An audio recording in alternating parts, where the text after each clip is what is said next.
নমস্কার বন্ধুরা, কৃষ্ণকথা বাংলার নতুন একটি ভিডিওতে আপনাদের সকলকে স্বাগতম।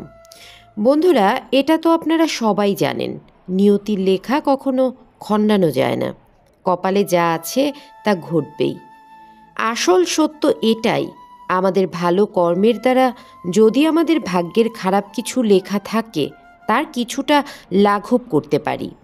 কিন্তু যদি আমাদের কর্ম ভালো না হয়, তাহলে কপালের লিখন যা ছিল তাই ঘটবে। চলুন এই গল্পটির মাধ্যমে বোঝার চেষ্টা করি। বহুদিন আগের কথা, কাশীতে একজন মহান ব্রাহ্মণ পণ্ডিত জ্যোতিষী ছিলেন। তিনি এতটাই জ্যোতিষবিদ্যায় পারদর্শী ছিলেন যে কোনো মানুষের হাতের রেখা ও কপাল দেখলেই তার ভবিষ্যৎ বলে দিতে পারতেন। জ্যোতিষবিদ্যায় তার খ্যাতি এতটাই ছিল যে দূর দূরান্ত থেকে মানুষজন তার কাছে ভাগ্যের ব্যাপারে ও ভবিষ্যৎ জানার জন্য ভিড় করত। সবার মুখে একটাই নাম, পণ্ডিত শঙ্করানন্দ। এই শঙ্করানন্দ যা যা বলতেন একদম অক্ষরে অক্ষরে ঠিক হয়ে যেত। তিনি ধীরে ধীরে অনেক প্রতিপত্তি ও ধন সম্পত্তির মালিক হয়ে ওঠেন। কিছুদিন পরে তার ঘরে এক সুন্দর পুত্র সন্তানের জন্ম হয়। এই পুত্র সন্তান এতটাই উজ্জ্বল বর্ণের হয় যেন মনে হয় সূর্যের সমস্ত তেজ তার মধ্যে বিদ্যমান। তাই তিনি পুত্র সন্তানের নাম রাখেন রবিশঙ্কর। ধীরে ধীরে তার বয়স বাড়তে থাকে। এখন তার বয়স 6 বছর। ওই শিশু প্রায়ই দেখত তার বাড়িতে প্রতিদিন অনেক লোকজনের ভিড় হয়, তাদের ভাগ্যের কথা জানতে এবং ভবিষ্যতের কথা জানতে। তাই তার মনে হতে লাগলো, বাবা কি আমার ভাগ্যটা একবার দেখে দিতে পারতো না? আমার ভাগ্যে কি আছে? কিন্তু বাবাকে সে বলতে পারতো না। তাই সে তার মাকে বলল। এরপর পণ্ডিত শঙ্করানন্দকে তার স্ত্রী বলল, আচ্ছা, তুমি সবার ভাগ্যে কি লেখা আছে তা বলে দিতে পারো, তাহলে আমাদের সন্তান রবির ভাগ্যে কি আছে এটা যদি আমাকে একটু দেখে বলো, আমার খুব জানতে ইচ্ছে করে। শঙ্করানন্দ এর আগ পর্যন্ত এ কথাই ভেবে দেখেননি বা তার মনেও পড়েনি। তিনি বললেন, বেশ, তুমি রবিকে আমার কাছে নিয়ে এসো। মা যথারীতি নিয়ে এসে বাবার কাছে রবিকে বসিয়েছে। বাবা শঙ্করানন্দ তার সন্তান রবিশঙ্করের হাত দেখে ঘামতে থাকে। তিনি কিছুই বললেন না। স্ত্রীকে বললেন, তুমি ওকে ঘরে নিয়ে যাও। তার স্ত্রী ছেলেকে ঘরে রেখে এসে স্বামীকে জিজ্ঞাসা করল, এ কি, তুমি এভাবে ঘামছো কেন? তুমি কি কোনো চিন্তায় পড়েছ, নাকি আমাদের সন্তানের ভাগ্যে খারাপ কিছু লেখা আছে যেটা দেখে তুমি চিন্তিত হয়ে পড়লে? পণ্ডিত শঙ্করানন্দ তার স্ত্রীকে বলল, আমাদের সন্তানের ভাগ্যে যা লেখা আছে তা সবই ঠিক আছে, কিন্তু যার সঙ্গে আমাদের সন্তানের বিবাহ হবে সে একজন জেলের ঘরের মেয়ে। তার এই কথা শোনার পর চমকে উঠল। সে কি, আমাদের ঘরের ছেলে হয়ে কিনা সে একজন জেলের মেয়েকে বিবাহ করবে? পণ্ডিত জ্যোতিষী বললেন, তুমি চিন্তা করো না, আমি যখন জানতে পেরেছি যে আমার ছেলের বিবাহ জেলের ঘরের মেয়ের সঙ্গে হবে, আমি আমার ছেলের ভাগ্য পরিবর্তন করবই করব। কারণ আমি এটাও জানতে পেরেছি যে সেই জেলের পরিবার এখান থেকে 50 কিলোমিটার দূরে বসবাস করেন। আমি এর প্রতিকার করবই করব। এই বলে পণ্ডিত শঙ্করানন্দ সেখান থেকে বেরিয়ে পড়লেন সেই জেলের বাড়ির উদ্দেশ্যে। সেখানে পৌঁছে তিনি দেখলেন ওই জেলের বাড়িতে একটি শিশু কন্যার জন্ম হয়েছে, যার বয়স মাত্র 6 মাস। তিনি আরও দেখেন যে ওই শিশুকন্যার গায়ের বর্ণ, তার নাক, চোখ, মুখ কি অপূর্ব, অপূর্ব তার রূপ, যা দেখে হয়তো স্বর্গের অপ্সরারাও লজ্জিত বোধ করবে। কিন্তু তার এখনও কোনো নামকরণ করা হয়নি। আজকেই তার নামকরণ করা হবে, সেই জন্যই ব্যস্ত সকলে। এমন সময় পণ্ডিত ব্রাহ্মণকে দেখে জেলে ও তার স্ত্রী তাকে আপ্যায়ন করে বসতে দিলেন এবং বললেন, কি সৌভাগ্য আমাদের, আজকের এই শুভ দিনে আমাদের বাড়িতে ব্রাহ্মণ মশাই এসেছেন। জেলে বলল, ব্রাহ্মণ মশাই, বলুন কিভাবে আপনাকে সেবা করতে পারি, কি প্রয়োজনে আপনি আমাদের বাড়িতে এসেছেন? পণ্ডিত শঙ্করানন্দ বললেন, আপনারা আমাকে নিয়ে ব্যস্ত হবেন না, আমি এসেছি আপনাদের কল্যাণের জন্য। আমি একজন ত্রিকালদর্শী জ্যোতিষ পণ্ডিত। এই পথ দিয়ে আমি যাচ্ছিলাম, আর আমার জ্যোতিষ গণনায় আমি বুঝতে পারি যে বেশ কিছুদিন হলো এই ঘরে একটি কন্যা সন্তানের জন্ম হয়েছে এবং আপনাদের কোনো পুত্র সন্তান নেই। এ কথা শুনে জেলে ও তার স্ত্রী অবাক হয়ে গেল।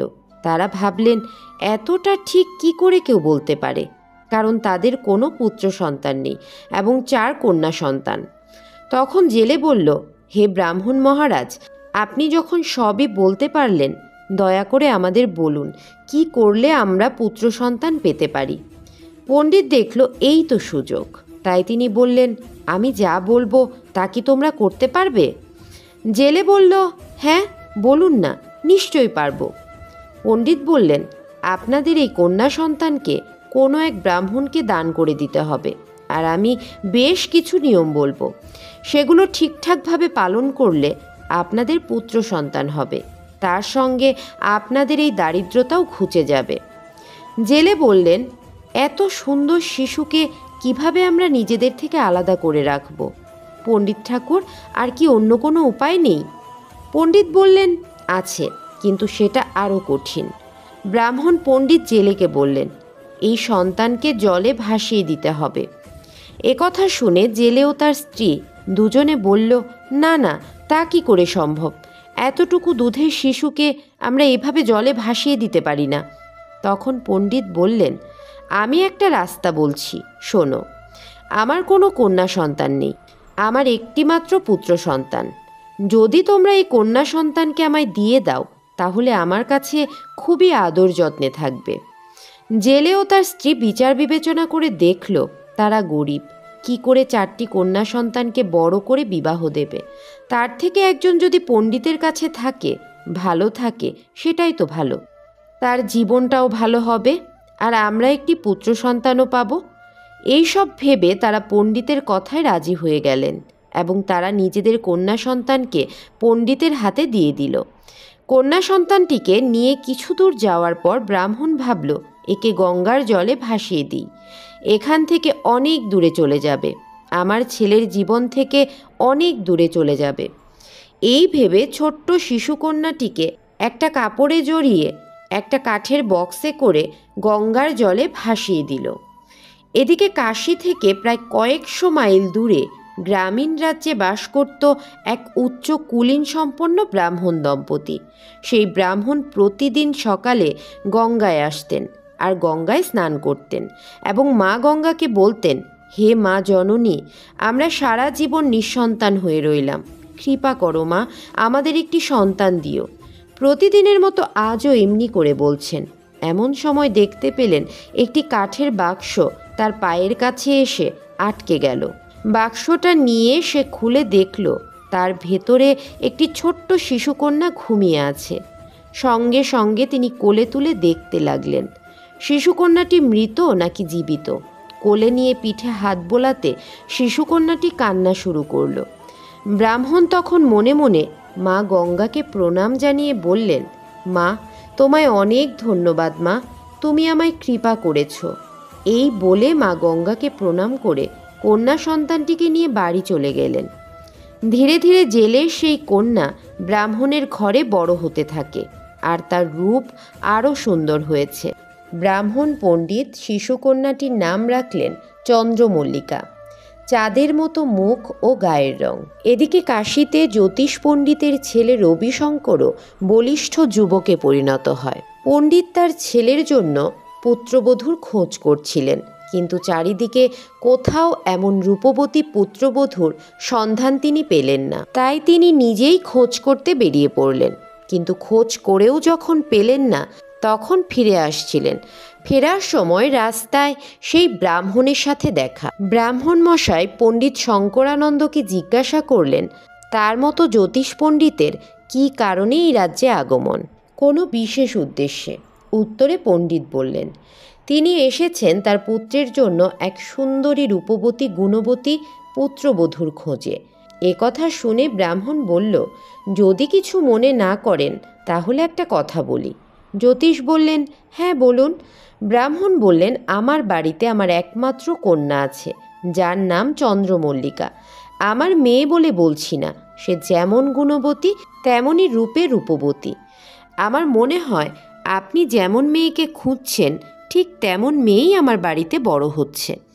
পণ্ডিত জ্যোতিষী মনে মনে ভাবলেন, তাই তো, তিনি তো একজন ব্রাহ্মণ, তাহলে এই মেয়েকে দেখা যেতেই পারে। তারপর তিনি ব্রাহ্মণের সঙ্গে তার বাড়ির দিকে রওনা দিলেন।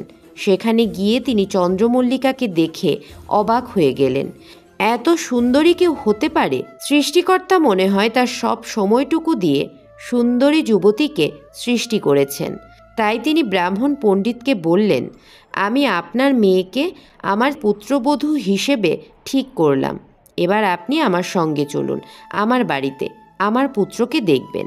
আর যদি আপনার পছন্দ হয় তাহলে বিবাহের আয়োজন করা যাবে। কথা মতো ব্রাহ্মণ মশাই তথা চন্দ্রমল্লিকার বাবা জ্যোতিষীর বাড়িতে গেলেন এবং তার পুত্রকে দেখে তার পছন্দ হলো। পঞ্জিকা দেখে বিয়ের দিন ধার্য করে বিবাহ সম্পন্ন হলো। বেশ কিছুদিন পর শঙ্করানন্দ তার ছেলেকে বিদেশে পাঠালো ব্যবসার কাজে। ছেলে উচ্চশিক্ষিত, ব্যবসা করে, তাই ব্যবসার কাজে বিদেশে চলে গেল। একদিন শঙ্করানন্দ, বৌমা ও তার স্ত্রী তিনজনে মিলে গল্প করছিলেন। গল্প করতে করতে পণ্ডিত শঙ্করানন্দর মনে হলো, বৌমার তো কুষ্ঠি বিচার করা হয়নি, তার রূপে আমি মুগ্ধ হয়ে গিয়েছিলাম। তাই তার মনে হলো বৌমার ভাগ্যটা দেখা দরকার। তিনি বৌমাকে বললেন, বৌমা, তোমার হাতটা একবার আমায় দেখাও তো। যখনই শঙ্করানন্দ বৌমার হাতটা দেখল তখন সে ভাবল, এ কি দেখছি আমি, এটাও কি সম্ভব? সঙ্গে সঙ্গে তিনি বৌমাকে জিজ্ঞাসা করলেন, বৌমা, তোমার বাড়িতে বাবা মা ছাড়া আর কে কে আছেন? বৌমা উত্তরে বলল, বাবা, যাদেরকে আমি বাবা মা বলে ডাকি ওনারা আমার জন্মদাতা পিতামাতা নয়। আমি বড় হয়ে শুনেছি গঙ্গার জলে ভেসে এসেছিলাম। আমার বাবা মা আমার জন্মের পর একটি কাঠের বাক্সে করে গঙ্গার জলে ভাসিয়ে দিয়েছিল। আর এই আমার বাবা মা আমাকে গঙ্গার জল থেকে উদ্ধার করে আমাকে মানুষ করেছেন, কিন্তু আমার জন্মদাতা পিতামাতা কে আমি জানি না। এই কথা শুনে শঙ্করানন্দ চমকে উঠল আর মনে মনে ভাবল, সত্যি, ভাগ্যের লেখা কখনো বদলানো যায় না। বন্ধুরা, কথায় আছে, জন্ম মৃত্যু বিবাহ নিয়তি আগে থেকেই ঠিক করে রেখেছেন। আমরা যেটা করতে পারি সেটা হলো ভালো কর্মের মাধ্যমে গরিব থেকে ধনী কিংবা বড় কোনো দুর্ঘটনাকে ছোট দুর্ঘটনায় পরিবর্তন করতে পারি এবং আমরা ভালো কর্মের মাধ্যমে সুখ, শান্তি এবং সমৃদ্ধির গতিপথ পরিবর্তন করতে পারি শুধুমাত্র। তো বন্ধুরা, এই তো ছিল আজকের ভিডিও। যদি ভিডিওটি ভালো লেগে থাকে তাহলে অবশ্যই একটি লাইক করবেন আর কমেন্টে লিখবেন জয় শ্রীকৃষ্ণ, এবং অবশ্যই এই ভিডিওটি আপনার বন্ধুবান্ধব এবং আত্মীয় স্বজনদের মাঝে ছড়িয়ে দিন যাতে তারাও এই ভিডিওটি থেকে উপকৃত হতে পারে। আপনারা যদি এই চ্যানেলে নতুন হয়ে থাকেন তাহলে অবশ্যই চ্যানেলটিকে সাবস্ক্রাইব করে পাশের নোটিফিকেশন বেলটি অন করে দিন যাতে পরবর্তী ভিডিওর নোটিফিকেশন সবার আগে আপনার কাছে পৌঁছয়। পরবর্তী ভিডিওতে আবার দেখা হবে। সেই পর্যন্ত সবাই খুব ভালো থাকুন, সুস্থ থাকুন। জয় শ্রীকৃষ্ণ। রাধে রাধে।